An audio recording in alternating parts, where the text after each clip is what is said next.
Fairfax County is committed to protecting our environment, and I'm proud of our many accomplishments that contribute to a green, healthy, sustainable community.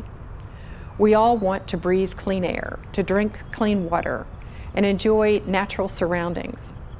To guide our efforts, the Fairfax County Board of Supervisors created a 20-year environmental vision. We adopted this vision almost 12 years ago, and now we need your help to update it. First, we must conserve our limited natural resources.